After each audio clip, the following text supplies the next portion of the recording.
လာပါဒီနေ့မှာတော့ကျွန်တော်ကဒီမိကွန်းဒီဟိုပါဘောနော်ဒီ question လေး2019 November series ရဲ့မှာနံပါတ်1ပို့စာလေးကိုကျွန်တော်တွက်ပြပေးသွားမှာပါအဲ့တော့နံပါတ်1မှာတော့ဗာပြောထားလဲဆိုတော့ဒီမှာ resource book level မှာတော့သူက information တွေပြထားတယ်သူကဗာပြောထားဆိုရင်ဒီ M ဆိုတဲ့လာကြုတ်ကြီးကမညီဘူးသူရဲ့မညီရတဲ့ဌာနချက်တွေအောက်မှာ suspend ကောင်ဆွဲပြီးထည့်လိုက်တယ်အဲ့မှာ error တွေကတော့ဒီမှာ၄ချက်ရှိဆို error ၄ချက်ပြောပြထားတယ်အဲ့တော့သူက information တွေပေးထားတယ်ဒီ information တွေက statement of professor လောက်ဆွဲပြီးတော့နောက်ရှိရစင်းနေဘာမညရဆိုရင် before just the error identify အပေါ်က error တွေတော့စည်ရင်မညရသေးတဲ့အချက်လက်တွေဆိုပြီးပြောထားတယ်ဟုတ်ပြီနော်အဲ့တော့ကျွန်တော်တို့အပေါ်က error တွေပြင်တဲ့ခါကျရင်ဒီရက်မှာစည်ရင်တွေကိုလာပြီးတော့ထိခိုက်တယ်ဆိုရင်အတိုးရော်ကြီးလုပ်ပေးထားပါမယ်ဟုတ်ပြီအဲ့တော့ကျွန်တော်တို့မေးခွန်းဘက်ကိုသွားကြည့်အောင်သူရဲ့မှာ question booklet လေးမှာဗာမေးထားလဲကြည့်ကြည့်အောင်အရင်ဆုံးနံပါတ်1က AR prepare suspend ကောင်ဆွဲခိုင်းတယ်suspend ကောင်ဆွဲခိုင်းတယ်ဆိုတော့ကျွန်တော်အရင်ဆုံးဘာကြီးလုပ်ဖို့လိုလဲဆိုရင် working note တွေချကြည့်ဖို့လိုအပ်တယ်ကျွန်တော် working note တွေချဖို့တဲ့ဒီဘက်ကအမှား၄ချက်ကိုပြင်ကြည့်အောင်နံပါတ်1က go cost ကုန်ပစ္စည်း440တန်နဲ့ return to credit supplier ကိုပေးလိုက်တယ်တဲ့ဟုတ်ပြီအဲ့ဆိုကုန်ပစ္စည်း440တန်ကို supplier ကိုပေးလိုက်တယ်အဲ့ဆိုကျွန်တော်တို့အဲ့ဒါလေးကိုအရင်ဆုံးစဉ်းစားကြည့်အောင်အမှန်တိုင်းစဉ်းစားကြည့်အောင်ဘယ်လိုစဉ်းသွင်းမလဲအဲ့ဆိုရင်440ကိုဘယ်လိုသွင်းရမလဲဆိုတော့ supplier ကိုပြန်ပေးလိုက်တယ်သူများစီကိုပြန်ပေးတာဆိုတော့ return outward ပေါ့ RETURN return outward အကောင့်မှာဘာဖြစ်မှာဆိုရင် credit ပေါ့ return outward မှာ credit trade variable ledger control အကောင့်မှာ debit ဘာလို့ trade variable ledger control လို့ပြောဆိုရင်သူရဲ့ဒီအောက်မှာပေးထားတဲ့ larger information တွေမှာ variable ledger control လို့ပြောထားမှာလို့ကျွန်တော် control နဲ့ပဲပြင်မယ်ဒါအမှန်တိုင်းစဉ်းစားကြည့်တာပေါ့ဟုတ်ပြီနော်440ကုန်ပစ္စည်းပြန်ပို့လိုက်တယ် supplier ကိုပြန်ပို့လိုက်တာဖြစ်တဲ့အတွက်သူများစီပြန်ပို့တော့ return hour account credit supplier ပို့တာဖြစ်တဲ့အတွက် trade variable ledger control ကောင်မှာ debit ဆိုသွားမယ် has been entered correctly in the purchase return ကောင် purchase return မှာစဉ်းသွင်းတာမှန်တယ်လို့ပြောတယ် purchase return ဆိုတာ return outward ကိုပြောတာပါဒါ purchase return ဒီကောင်တော့မှန်သွားပြီဘာမှလုပ်စရာမလိုတော့ but have been credited to the trade variable ledger control ကောင် trade variable ledger control ကောင်မှာတော့ဘာသွားပြဆိုရင် credit သွားပြတယ်တဲ့ဟုတ်ပြီတကယ်တမ်းဖြစ်ရမှာ debit သူသွားပြလိုက်တာဘာဖြစ်သွားဆိုရင် credit ပြမိသွားတာဒါကြီးကကျွန်တော်တို့ကသူမှားသွားတာပေါ့နော်မှားပြီးတော့ပြမိထားတယ်သမိုင်းမှားတိုင်းချရေးဆို trade variable ledger control ရဲ့ credit ဘက်မှာမှားပြီးတော့စီရင်သွင်းထားအဲ့ဒါလေးကျွန်တော်တို့ကပြင်ကြည့်အောင်မှားတာက variable ledger control ကောင်ဖြစ်တဲ့ကျွန်တော်က trade variable ledger control ကောင်လေးဆွဲလိုက်မယ်သူရဲ့ credit ဘက်မှာမှားပြီးတော့440ဆိုထည့်ထားတယ်ဒါမှားနေတာဘာမှမလုပ်ရသေးဘူးအမှန်ဖြစ်ချင်တာက trade variable ledger control ကောင်မှာ debit ဖြစ်ချင်တာdebit ဖြစ်ချင်တာဆိုတော့လောလောဆယ်မှားနေတဲ့ credit ကနေကျွန်တော်ကဖြတ်ပြအောင် credit ကိုဖြတ်ချင်တော့ debit ဘက်ကထည့်မယ်အဲ့ကနေလေးကျွန်တော်တို့က wine ထားလိုက် debit တစ်ချိန်ပြင်ရင် credit တစ်ချိန်ပြင်မယ်သွားစရာအကောင့်မရှိတဲ့အတွက် suspend ကောင်ဆွဲမယ် credit ဘက်မှာထည့်ပေးမယ်မှန်သွားပြီလားမမှန်သေးပါဘူးကျွန်တော်ဖြစ်ချင်တာ payable ledger control ရဲ့ debit ဘက်မှာ440ဖြစ်ချင်တာအခုကကြေသွားတာရှိတယ် credit ကကနေ440နဲ့ debit ကနေကြေသွားပဲရှိသေးတယ် debit ဘက်မှာ440မရောက်သေးဘူးရေအဲကြောင့်ကျွန်တော်ကဆက်ထည့်ရပါမယ် trade variable ledger control မှာ debit သွားစရာမရှိတဲ့ suspend ကောင်တော့တွေ့မယ် suspend မှာ credit ဆိုင်မားတာ debit သွင်းရမယ့်ကောင် credit သွင်းတာဆိုင်မားတာမလို့နှစ်ခါပြင်ရတယ်ရမယ်နော် okay နောက်တစ်ခုက HS payment or 9104 widget log out 910ပေးလိုက်တယ် has been entered correctly in the widget ကောင်မှာစဉ်းသွင်းတာမှန်တယ်ဟုတ်ပြီကျွန်တော်စဉ်းစားကြည့်အောင်910 widget တက်ပေးလိုက်တယ်ဆိုတော့ widget အကောင့်မှာ debit ဟုတ်ပြီနော် widget အကောင့်မှာ debit ချက်လက်မဲ့နဲ့ပေးရဆိုတော့ bank အကောင့်မှာ credit ဒါအမှန်တိုင်းစဉ်းစားကြည့်တာ quality in the widget မှာစဉ်းသွင်းတာမှန်တယ် but has been entered in the bank ကောင်မှာတင်လိုက်တော့ဒေါ်လာ190ဖြစ်သွားတယ်ဆိုတော့စဉ်းသွင်းရမှာ910တွင်လိုက်တာ190ဆိုခဏမှားတင်တာဘန်ကောင်မှာဆိုကျွန်တော်တို့ဘန်ကောင်လေးပဲဆွဲလိုက်မယ်ကျန်တဲ့ကောင်ဆွဲစရာမလိုဘူးဘန်ကောင်ရဲ့ပဲလဲဆိုရင်နေချာ site ကဘာမှမပြောတာ site ကိုအမှန်တိုင်းပဲထည့်မယ် credit ဘက်မှာ190ဆိုပြီးတော့မှားတဲ့အတိုင်းနဲ့ပဲချလိုက်မယ်အမှန်ဖြစ်ချင်တာ credit ဘက်မှာ910ဖြစ်ချင်တာဖြစ်နေတာ190ဆိုတော့လိုတာပေါ့ဟုတ်ပြီနော်အဲ့တော့လိုတာဆိုထပ်ဖြည့်လိုက် credit ဘက်ကလိုဆို credit ဘက်မှာဖြည့်လိုက်မယ်ဘယ်လောက်လိုဆိုရင်920လိုတယ်ခဏလေးဖြည့်လိုက်တယ် credit ပြင်လိုက်ပြီဆိုတာနဲ့ debit ပြင်ဖို့စဉ်းစားမယ် သွားစရာအကောင့်ရှိလားဆိုတော့မရှိဘူးမရှိရတဲ့ suspend ကောင်ဆွဲမယ် suspend ကောင်ရဲ့တစ်ပတ်မှာ920အဲဆိုဘယ်နဲ့မှာဘလောက်ဖြစ်သွားပြီဆိုရင်910လေးရောက်သွားပြီ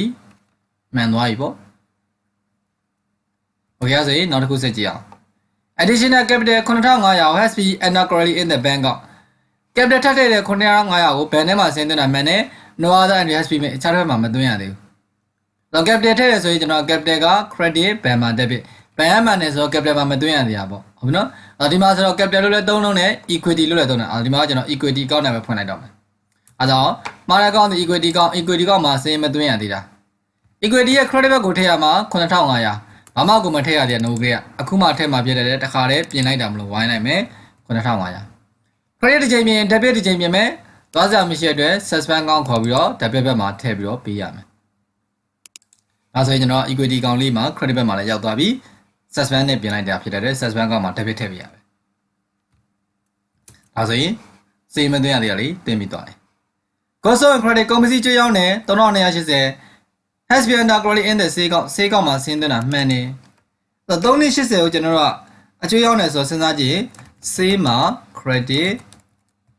trade receivable ledger control မှာ debit အမှန်တိုင်းဆင်းသွင်းမှာဆေးမှာတော့မှန်သွားပြီတဲ့ no other entry has been made အခြားတစ်ဖက်မှာမသွင်းရသေးဘူးဆိုတော့ trade receivable ledger control မှာမသွင်းရသေးဘူးပေါ့ကျွန်တော်အမှားအတိုင်းမှာချရေးလိုက်မယ် trade receivable ledger control ကောင်းလေးချရေးလိုက်မသွင်းရသေးဘူးဆိုတော့အခုမှသွင်းပေးမယ်သူရဲ့ debit ဘက်ကိုသွင်းရမှာ debit ဘက်မှာသွင်းပေးလိုက်မယ်3280 debit ဘက်မှာ3280အခုမှထည့်ရအောင်ဆိုတစ်ခါတန်းဝင်လိုက်မယ်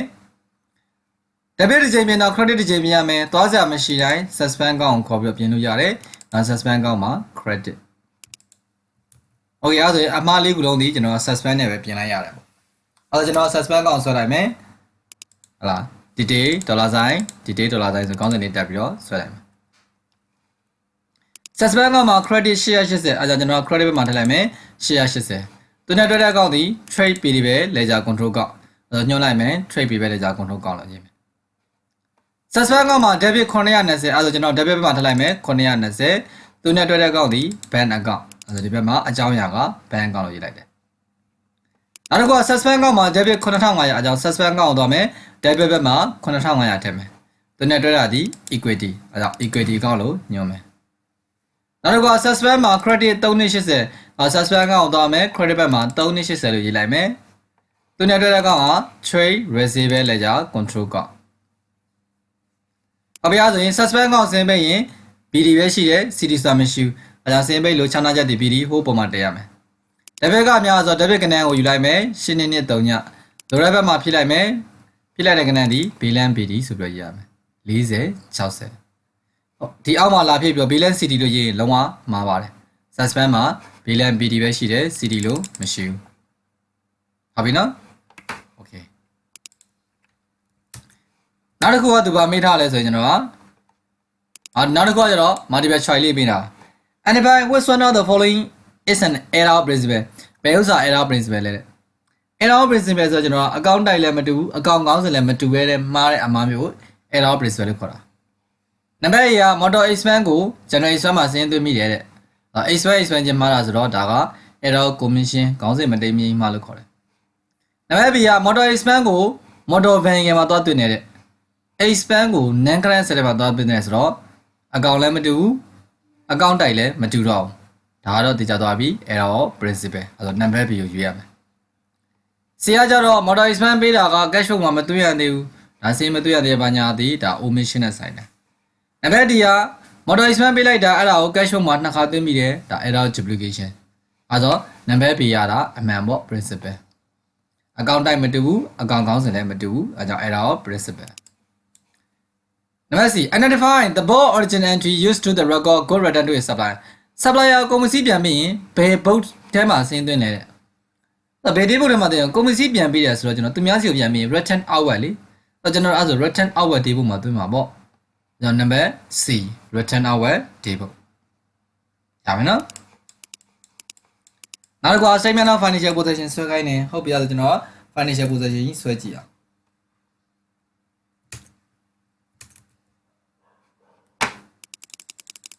အဲ့ဒါကျွန်တော် statement of financial position ကြီးဆွဲလိုက်မယ် column 9 ခုနဲ့ဆွဲလိုက်မယ် A ဆုံးဆက်လာမှာကနန်ဂရန်ဆက်တွေဆက်လာမယ်ဟုတ်ပြီအဲ့ဒါပုတ်ဆိုင်မှာကြည့်အောင်နန်ဂရန်ဆက်တွေဘာပါလဲ result ပုတ်ထဲမှာသွားကြည့်မယ်နန်ဂရန်ဆက်နဲ့ပတ်သက်ပြီးတော့ plan and equipment ပါတယ် plan and equipment က cost က89,900 accumulator က39400ဆိုတော့ carry value ကိုထည့်မယ်89,900နဲ့39400တော့အဲ့ဒီမှာကျွန်တော် error မှာသူနဲ့ပတ်သက်ပြီးနန်ဂရန်ဆက်နဲ့ပတ်သက်ပြီးပြင်ထားတာရှိလားကြည့်တော့ error မှာပြင်ထားတာမရှိဘူးနန်ဂရန်ဆက်နဲ့ပတ်သက်ပြီးအဲ့ဆိုရင်တော့သူပေးထားတဲ့ကဏ္ဍကိုတစ်ခါတည်းပြီးတော့သုံးလို့ရသွားပြီတကယ်လို့ပြင်ထားရရှိရဆိုဒီမှာ adjust လုပ်ပြီးမှထည့်ရမယ်အဲ့တော့ plan and equipment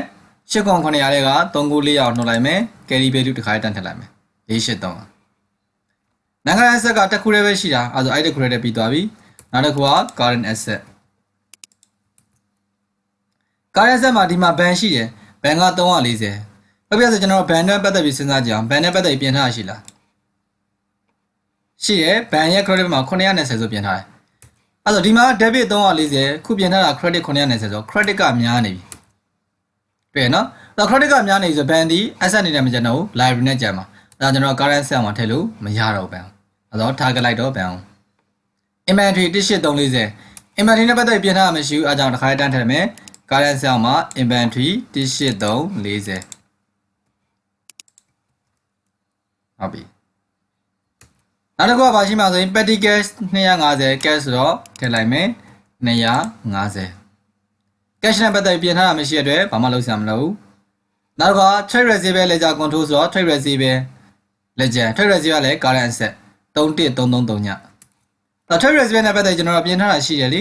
trade receivable ကိုပြင်ထားဆိုရင် debit ကိုပြင်ထား receivable မူရင်းကလေးနဲ့ debit ပြင်ထားတဲ့ debit ဆိုတော့ပေါင်းပေးရမယ်အဲဆို current asset မှာသွားထည့်မယ် trade receivable ငကိုရှိတဲ့ကဏ္ဍမှာထပ်ပြီးတော့ပေါင်းပေးလိုက်မယ်31333ညနဲ့3280နဲ့ပေါင်းလိုက်မယ်အဲဆို34610 current asset တွေကုန်သွားပြီဆိုတော့အားလုံးပေါင်းလိုက်မယ်နောက်ကိုထုတ်လိုက်နန် current asset နဲ့ current asset နဲ့ပေါင်းလိုက်လို့ရှိရင်ဒါတစ်ဖြတ်ပြီးသွားမယ်သူ့ကို total asset လို့ခေါ်တယ်အဲ့ဆိုရင်နောက်တစ်ပတ်ကဘာထည့်မှာဆိုကျွန်တော်က equity open equity စထည့်မှာပေါ့ equity ကပြောင်းသွားတယ်ဘာပြောင်းသွားလဲဆိုရင်ဒီနေ့ထဲမှာ additional capital 9500ထည့်တယ်အဲ့ဒါနဲ့ပတ်သက်ဒီမှာပြင်ထားတွေ့လား credit ဘက်မှာ equity ကကဏ္ဍကလည်းမူရင်းကဏ္ဍကလည်း credit သူဒီ nature ဒီ credit nature ပြင်ထားလည်း credit ပဲဆိုတော့ပေါင်းပေးရမယ်အားကြောင့်မလို့9,900တဲ့ကို9500ပေါင်းလိုက်မယ်ဒါ open equity ရမယ်